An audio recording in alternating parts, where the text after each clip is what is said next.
Welcome back once again to our channel billion education. My name is Yash और मैं आपको आज पढ़ाने वाला हूँ आयनिक इक्विलिब्रियम का last concept, that is condition for precipitation. जैसे कि आप सब जानते हैं, हमने स्टार्ट किया था chapter called as ionic equilibrium और उसका लास्ट कंसेप्ट बचा हुआ था। तो दोस्तों आज उसको कंप्लीट कर लेंगे, बट उसके पहले एक इम्पॉर्टेंट अनाउंसमेंट मैं आपको करना चाहता हूँ कि हमने 95% अपने 12th स्टैंडर्ड सिलेबस को खत्म कर दिया है, जिसकी वजह से आप अपना पूरा 12th स्टैंडर्ड का प्रिपरेशन हमारे चैनल से कर सकते हैं। तो चलिए दोस्तों, इसी के साथ हम स्टार्ट करते हैं अपना आज का concept called as condition for precipitation.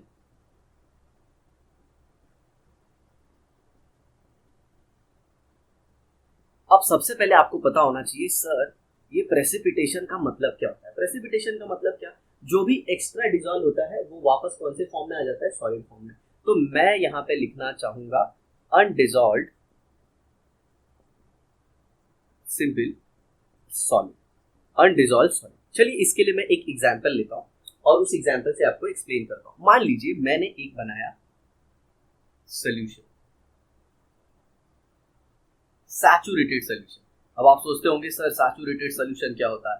अरे बबुआ, जितना वो सॉल्वेंट डिसॉल्व कर सकता है उसकी डिसॉल्विंग कैपेसिटी इतना। ये मैंने अपनी पिछली क्लास में बताया था। डिसॉल्विंग कैपेसिटी से अगर कम तो अनसैचुरेटेड, डिसॉल्विंग कैपेसिटी से ज्यादा तो सुपर सैचुरेटेड, और जितनी कैपेसिटी है उतना ही लोगे तो क्या हो जाएगा, वो बोलिए बोलिए बोलिए, वो सैचुरेटेड हो जाएगा। तो ये जो सोल्यूशन है ये है AgBr। AgBr और कौन सा सोल्यूशन है, saturated solution. Now what do you mean by saturated solution, मतलब सैचुरेटेड सोल्यूशन मतलब क्या होता है। तो सिंपल सी बात है, AgBr के कितने मोल्स, या फिर ऐसे लिख सकता हूं मैं, maximum moles of AgBr dissolved in 1 liter solution to,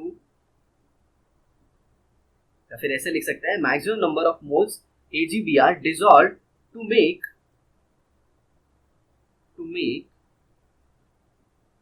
1 liter saturated solution. 1 litre कौन सा, सैचुरेटेड सोल्यूशन।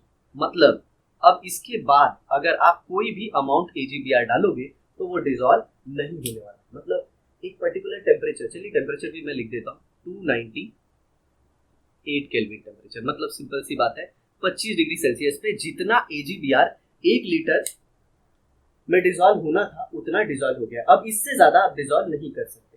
तो फिर ये क्या हो गई, ये हो गई सॉल्युबिलिटी ऑफ AgBr, मतलब मोल्स पर लीटर आप ले लीजिए। और AgBr में AgBr टूट जाएगा Ag प्लस और Br माइनस, तो Ag प्लस की भी सॉल्युबिलिटी होगी और Br माइनस की भी सॉल्युबिलिटी होगी। और जब उसके मल्टीप्लिकेशन को आप ले लोगे तो क्या हो जाएगा, सॉल्युबिलिटी प्रोडक्ट। सॉल्युबिलिटी प्रोडक्ट के बारे में साथियों हमने अपने पिछले क्लास में ऑलरेडी डिस्कस कर लिया, ठीक है। तो मान लीजिए कि AgBr का KSP मतलब सॉल्युबिलिटी प्रोडक्ट का जो वैल्यू है वो है 5.2 into 10 to the power minus 13। आ समझ में क्या है, 5.2 into 10 to the power minus 13। अब यहीं पे आपसे एक क्वेश्चन पूछना चाहूंगा मैं कि मुझे बताना कि ये KSP का कोई यूनिट होता है या नहीं होता है। नीचे कमेंट बॉक्स में लिख के बताइए, तो पता चल जाएगा कितना पढ़ रहे हो तुम लोग। तो KSP का क्या होता है, यूनिट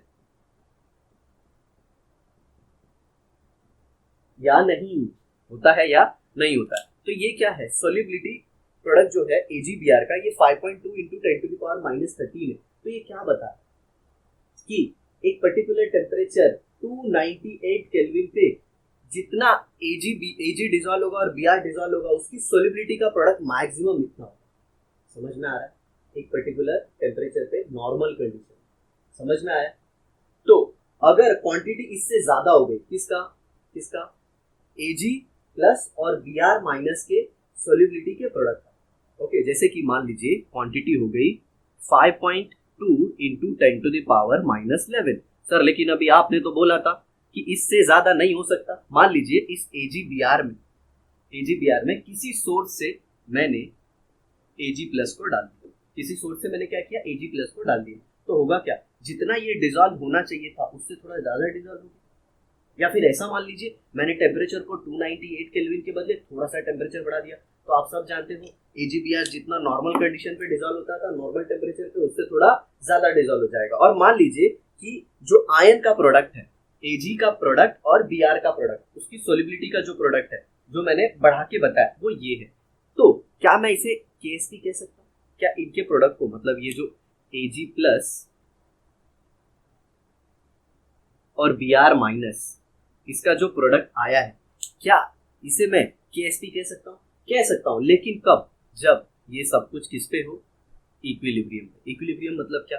AgBr लिया आपने सॉलिड को, ओके, उसको डिसोसिएट कर दिया किसमें? Ag plus plus Br minus, और ये एक्वस और ये भी एक्वस, जब दोनों क्या है? एक्वस। तो ये जो क्वांटिटी है ये लिखी गई है इक्विलिब्रियम पे।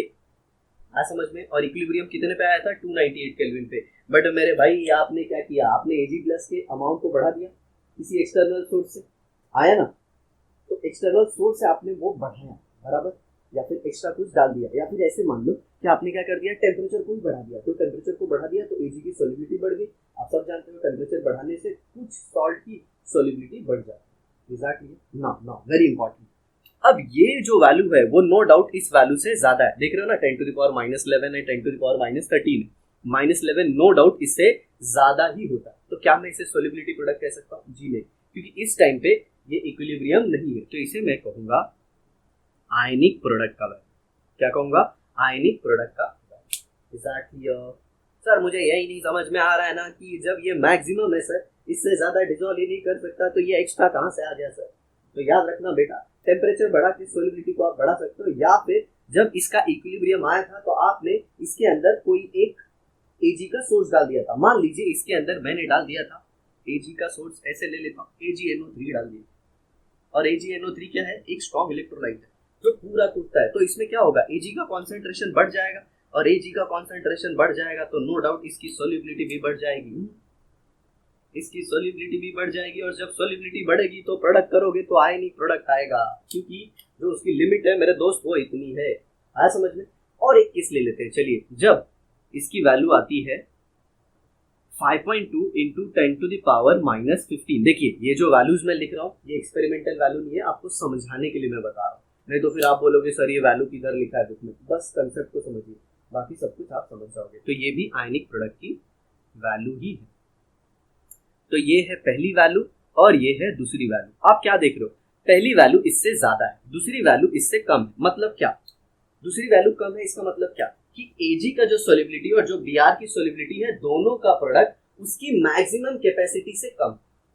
मतलब जितना AgBr डिसॉल्व होता है, जितना AgBr डिसॉल्व होता है स्टैंडर्ड टेम्परेचर पे 298 केल्विन पे, जो उसकी मैक्सिमम सोलिबिलिटी है उससे कम। आई होप आपको सोलिबिलिटी पता होगा, नहीं पता है तो पिछली वीडियो जरूर देख लीजिए। समझना, 1 लीटर सैचुरेटेड सोल्यूशन बनाने के लिए कितने मोल एक्सपेरिमेंटली सोल्यूबल सॉल्ट के डिसॉल्व होते हैं, उसे ही हम क्या कहते हैं? सोलिबिलिटी। और टेम्परेचर भी फिक्स होता है 298 केल्विन। तो यहाँ पे एक सिंपल सा सिचुएशन है कि IP एक केस में KSP से ज्यादा है और IP एक केस में KSP से कम है। तो इन शॉर्ट, नो बकवास, सिंपल सी बात है।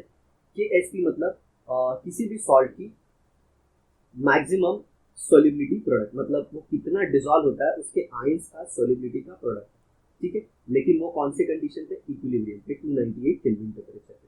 बट उससे जो वैल्यू आती है पहले या फिर बाद में, मतलब जो KSP की वैल्यू है अगर उससे कम आता है फिर उससे ज्यादा आता है, किसी भी कंडीशन पे जब इक्विलिब्रियम ना आया हो, तो उस कंडीशन पे जो भी आप सोलिबिलिटी का प्रोडक्ट लोगे उसे हम आयनिक प्रोडक्ट कहते हैं। Is that clear? जब AgBr और उसके आयंस Ag प्लस और Br में माइनस में इक्विलिब्रियम आया था, तो उस टाइम पे आपने जो सोलिबिलिटी का प्रोडक्ट किया था उसे हम कहते हैं KSP। और इसको इक्विलिब्रियम को छोड़ के अगर किसी भी सिचुएशन पे आप सोलिबिलिटी का प्रोडक्ट करते हो तो वो हो जाएगा आयनिक प्रोडक्ट। तो आयनिक प्रोडक्ट और सोलिबिलिटी प्रोडक्ट में 3 रिलेशन आएंगे। क्या? या तो आयनिक प्रोडक्ट सबसे पहले, या तो आयनिक प्रोडक्ट जो है वो बराबर हो जाएगा किसके? Solubility product. आयनिक प्रोडक्ट क्या हो जाएगा? Solubility product. Is that clear? और अगर आयनिक प्रोडक्ट सोलिबिलिटी प्रोडक्ट के बराबर होगा तो सिंपल सी बात है, जितना डिसॉल्व होना चाहिए था उतना ही डिसॉल्व हुआ है। तो यहाँ पे हम लोग क्या कहेंगे?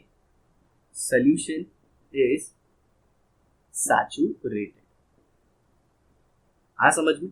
या फिर आप ऐसे कह सकते हो डिसॉल्विंग कैपेसिटी इतना है तो नो प्रेसिपिटेशन। अगर IP ज्यादा हो गया KSP, तो मतलब जितनी डिसॉल्विंग कैपेसिटी थी उससे ज्यादा आयंस आ गए। उससे क्या आ गए, ज्यादा आयंस आ गए, तो अब यहाँ पे क्या हो जाएगा, प्रेसिपिटेशन होगा। अरे मेरे भाई, जो भी एक्स्ट्रा था वो बाहर आएगा ना, जो भी एक्स्ट्रा डिजॉल्व हुआ था वो बाहर आ जाएगा। मान लीजिए इसी के लिए एक एनालॉजी ले लेता हूँ, मान लीजिए आपकी डेली रूटीन की जो डाइट है वो 5 चपाती की है, मतलब आप नॉर्मल ज़्यादा भूखे नहीं हो, समझ में आया? और ज़्यादा बोलते हैं ना, ऐसे कुछ खा भी नहीं लिया आपने, नॉर्मली एवरेज आप हर दिन ऐसे 5 रोटी खा लेते हो, बट किसी दिन आपने अगर 7 रोटी खा लिया तो क्या होगा, वो 2 एक्स्ट्रा रोटी है वो प्रॉब्लम क्रिएट करेगी, तो नो डाउट उसको बाहर आना पड़ेगा। तो वो तो चैनल आप डिसाइड करोगे ना किधर से बाहर आएगा। लेकिन अगर किसी दिन ऐसा हुआ कि 5 की कैपेसिटी के बदले अगर आपने 3 खा लिया, तो जो 3 खाया है वो 5 के कंपेयर में कम है, मतलब आप और ले सकते हो। तो सेम जो 5 है, जो आपकी कैपेसिटी है एक नॉर्मल कंडीशन में, वो KSP है, ओके। और उस 5 से ज्यादा या कम अगर आपने कुछ किया तो उसे हम कहेंगे आयनिक प्रोडक्ट, जस्ट एक समझाने के लिए। तो यहाँ पे अब ये दूसरा सिचुएशन आ गया, यहाँ पे प्रेसिपिटेशन हो जाएगा, तो प्रेसिपिटेशन विल अकर। और एक तीसरा कंडीशन है जिसको मैं यहाँ पे लिख देता हूँ। तो ये फर्स्ट कंडीशन हो गया, ये सेकेंड कंडीशन हो गया, अब मैं थर्ड कंडीशन पे आता हूँ। तो थर्ड कंडीशन में क्या होगा, अगर आयनिक प्रोडक्ट लेस देन क्या है, सोल्युबिलिटी प्रोडक्ट, तो यहाँ पे क्या होगा, solution is unsaturated, solution is unsaturated. मतलब जैसे मैंने रोटी का एग्जांपल दिया था या चपाती का, तो आप और चपाती गटक सकते हो, तो इसमें क्या होगा, more amount of salt can be dissolved, more amount of salt can be dissolved. आया समझ में, मतलब और सॉल्ट को आप डिसॉल्व कर सकते हो। फिर एक बात इसमें जो बच्चों को बहुत डाउट आता है, मतलब जो जनरली क्लासेस में बच्चे हम लोग को पूछते हैं कि सर जब मैक्सिमम कैपेसिटी 5.2 इंटू 10⁻⁻13 है, तो उससे ज्यादा कैसे सॉल्ट डिसॉल्व हो गया उतने ही अमाउंट ऑफ वाटर में। भले मैंने आपको बोल दिया कि टेम्परेचर, देखिए टेम्परेचर बढ़ाने से या टेम्परेचर घटाने से KSP की वैल्यू चेंज होती है, आ रहा समझ में, बट एक particular temperature that is 298 kelvin पे KSP की वैल्यू फिक्स है, बराबर। तो मान लीजिए आपने पानी को गर्म करके थोड़ा ज्यादा अमाउंट ऑफ सॉल्ट को डिसॉल्व कर दिया, बट जैसे ही नॉर्मल टेम्परेचर आएगा KSP की वैल्यू तो ये हो जाएगी, तो जो भी एक्स्ट्रा कुछ था वो बाहर आ जाएगा। या फिर दूसरी चीज आप कर सकते हो, टेम्परेचर कांस्टेंट रखो और AgBr के सोल्यूशन में थोड़ा सा और Ag डाल दो, मतलब जितना Ag का कॉन्सेंट्रेशन होना चाहिए था उससे थोड़ा ज्यादा हो गया, तो होगा क्या, वो जो कुछ भी आपने एक्स्ट्रा डाला है ना, अब वो डिसॉल्व फॉर्म में नहीं होगा और वो क्या बना देगा, प्रेसिपिटेट। मतलब ठीक उसी तरह जैसे आपने रोटी एक्स्ट्रा खाई थी तो वो बाहर आ गई, वैसे। तो आई होप आपको ये इस कंसेप्ट बहुत ही अच्छे से समझ में आया होगा, सोल्युबिलिटी प्रोडक्ट और आयनिक प्रोडक्ट का। एक चीज याद रखना, सोल्युबिलिटी प्रोडक्ट में जो भी वैल्यू होता है, मतलब जो सोल्युबिलिटी का प्रोडक्ट होता है वो इक्विलिब्रियम पे होता है, और आयनिक प्रोडक्ट में जो भी सोल्युबिलिटी का प्रोडक्ट होता है, किसकी सोल्युबिलिटी का प्रोडक्ट, आयंस का, वो अदर देन इक्विलिब्रियम होता है। समझ में आया? इक्विलिब्रियम पे भी ले सकते हो, लेकिन इक्विलिब्रियम पे अगर ले लोगे तो उसको KSP कहते हैं, ठीक है। तो इसे मैं मिटाता हूं और हम पढ़ते हैं अपना नेक्स्ट कंसेप्ट। अरे सर ये तो बहुत ही जबरदस्त कंसेप्ट है, आसान है, बट बोलते हैं ना छोटी छोटी बातों को लेके ऐसा डाउट आ जाता है। अब हम नेक्स्ट पढ़ेंगे common ion effect. Common ion effect बहुत ही इजी कंसेप्ट है, कॉमन आयन इफेक्ट, ठीक है। क्या होता है कॉमन आयन इफेक्ट, नाम में ही देख रहे हो कॉमन आयन इफेक्ट। और ये जनरली किसके केस में देखा जाता है, ये देखा जाता है वीक इलेक्ट्रोलाइट, या फिर और एक इंपॉर्टेंट चीज बताना चाहूंगा दोस्तों, जो हमने अभी कंडीशन फॉर प्रेसिपिटेशन देखा ना, ये जनरली किसके केस में देखा जाता है, स्पेरिंगली सोल्यूबल सॉल्ट के केस में, ठीक है। तो नहीं बताया था, भूल गया था, वापस बता दिया मैंने। तो कॉमन आयन इफेक्ट में क्या है, वीक इलेक्ट्रोलाइट हम लोग लेंगे और देखेंगे। तो देखिए वीक इलेक्ट्रोलाइट ले लेता हूं मैं, एसिटिक एसिड CH3COOH, और आप सब जानते हो जैसे इसको पानी में डालोगे ये बहुत कम टूटेगा, किसमें, एसिटेट आयन में। और कौन से आयन में, H+ एक्वस। और इसका एक इक्विलिब्रियम स्टैब्लिश होगा, मतलब स्टार्टिंग में क्या था, आपने सिर्फ एसिटिक एसिड लिया था, पानी में डाला, एसिटिक एसिड टूट गया एसिटेट आयन में और H+ आयन में, और फिर ये वापस कंबाइन होके ये दे रहे, तो एक स्टेज आ जाएगा जिसपे इसका टूटना, इनका जुड़ के ये बनाना इक्वल हो जाएगा, मतलब rate of forward reaction becomes equal to rate of backward reaction. अब इसके लिए एक इक्विलिब्रियम कांस्टेंट का एक्सप्रेशन लिख सकता हूँ, ये क्या हो जाएगा, CH3COO माइनस, और यहाँ पे आ जाएगा H+। नो डाउट दोनों के इधर आपको एक्वस लिखना जरूरी है, और ये H+ हो गया, और नीचे क्या आ जाएगा, CH3COOH। Is that clear? तो ये हो गया प्रोडक्ट और ये हो गया रिएक्टेंट। अब आप सब जानते हो इस इक्विलिब्रियम के एक्सप्रेशन,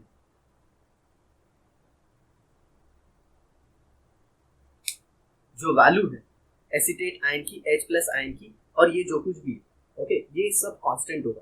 क्यों? क्योंकि ये सब लिया जाता है इक्विलिब्रियम।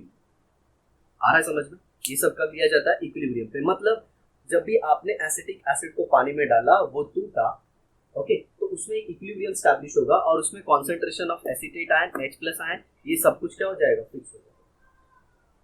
क्या हो जाएगा? फिक्स हो जाएगा। अब जरा देखिए, अगर इसमें मैं कोई एक ऐसा आयन डाल देता हूं जो इन दोनों में से कॉमन है, इन दोनों में से क्या है? कॉमन है, और वो जनरली स्ट्रॉन्ग इलेक्ट्रोलाइट से आता है। जैसे मैं ले लेता हूं, मान लीजिए HCl, मैंने इसमें HCl डाल दिया। अब आप सब जानते हो HCl जो है एक स्ट्रॉन्ग इलेक्ट्रोलाइट है, तो वो कैसे टूटेगा? H plus plus Cl minus, ये एक्वस और ये भी एक्वस, हाँ या ना? दोनों एक्वस हो जाएंगे। अब जरा देखो, यहाँ पे H प्लस आयन कॉमन हो गए, और आप सबको पता है कि यहाँ से जो H प्लस आयन आ रहा है वो कम आ रहा है। काहे कम आ रहा है? वीक इलेक्ट्रोलाइट है ना, पूरी तरह से टूटेगा नहीं, लेकिन ये तो स्ट्रॉन्ग इलेक्ट्रोलाइट है, तो ये ढेर सारा H प्लस आयन देगा। तो होगा क्या यहाँ पे? यहाँ पे होगा क्या? यहाँ पे H प्लस आयन का कॉन्सेंट्रेशन बढ़ जाएगा। बट आप सबको पता है अगर ये बढ़ेगा तो ये भी बढ़ेगा, बट इसको तो चेंज होना नहीं है, नो चेंज, क्योंकि ये क्या है? ये तो कांस्टेंट है, और सिर्फ किसके ऊपर डिपेंड करता है? ये कांस्टेंट डिपेंड किसके ऊपर करता है? Depends only on temperature. बोलो हाँ या ना? तो सिंपल सी बात है, ये H प्लस इस एसीटेट के साथ कंबाइन हो जाएगा और वापस ये एसिटिक एसिड आपको दे देगा। मतलब क्या? जब इसका कॉन्सेंट्रेशन बढ़ रहा था तो हमारा जो इक्विलिब्रियम है वो डिस्टर्ब हो रहा था, तो होगा क्या? तो ये H प्लस इस एसीटेट आयन से कंबाइन हो जाएगा और वापस एसिटिक एसिड दे देगा, और जब एसिटिक एसिड देगा तो इसका भी कॉन्सेंट्रेशन बढ़ जाएगा। मतलब जितना न्यूमरेटर बढ़ा मेरे दोस्त, उतना ही डिनोमिनेटर भी बढ़ जाएगा, और होगा क्या? K की वैल्यू वापस कांस्टेंट हो जाएगी। देखिए 100 की सीधी बात बोलूंगा मैं कि K की वैल्यू चेंज नहीं होनी है, K की वैल्यू चेंज नहीं होनी है, तो K की वैल्यू चेंज नहीं होनी है, और ऊपर से आप उसमें एक स्ट्रॉन्ग इलेक्ट्रोलाइट भी डाल रहे हो, तो K को कांस्टेंट करने के लिए भाई कुछ तो होना चाहिए। तो होगा क्या? ये जो ज्यादा H प्लस आयन है ये एसिटिक आयन से कंबाइन करके वापस एसिटिक एसिड दे देगा। तो क्या देखा आपने? H प्लस इससे कंबाइन हो रहा है और वापस यही दे रहा है, और वापस यही दे रहा है, इसका मतलब क्या? ये जो टूट रहा था कम, ये वापस बनने लगा। तो कहना इसे, इसमें दो चीजें होंगी। फर्स्ट वाला क्या होगा? Dissociation of acetic acid gets suppressed, okay, या फिर dissociation of acetic acid will decrease, या फिर आप ऐसे कह सकते हो जो दूसरी चीज होगी वो क्या होगी? solubility of acetic acid will decrease, okay. और ये सब कुछ जो कुछ भी कथा कहानी मैंने आपको बताया ये मेरे शब्द हैं, लेकिन एक्चुअल में इसके पीछे जो कंसेप्ट है वो एक बहुत ही फेमस साइंटिस्ट का है जिसे कहते हैं ली चैटेलियर्स प्रिंसिपल। और ये आप सबने पढ़ा है मेरे दोस्तों, 11th standard chapter called as chemical equilibrium. तो इन शॉर्ट मैं बता देता हूँ कॉमन आयन इफेक्ट क्या है। When in a solution of a weak electrolyte, ध्यान से सुनिए, when in a solution of a weak electrolyte a strong electrolyte having a common ion is added, then the dissociation of a weak electrolyte gets suppressed, or you can say the solubility of a weak electrolyte decreases। तो ये common ion effect है। तो common ion effect आ गया आपको समझ में। तो दोस्तों आई होप आपको ये कंसेप्ट बहुत ही अच्छे से समझा होगा। अगर आप चैनल पे नए हो तो चैनल को सब्सक्राइब कर दीजिए और बेल नोटिफिकेशन भी दबा दीजिए, जो बेल आइकन होता है बेसिकली उसे दबा दीजिए, तो आपको नोटिफिकेशन भी मिल जाएगा। तो इसी तरह हमारी वीडियो को देखते रहिए, अपना ज्ञान बढ़ाइए, माता पिता का नाम रोशन कीजिए। मिलते हैं नेक्स्ट एपिसोड में, तब तक के लिए बाय बाय।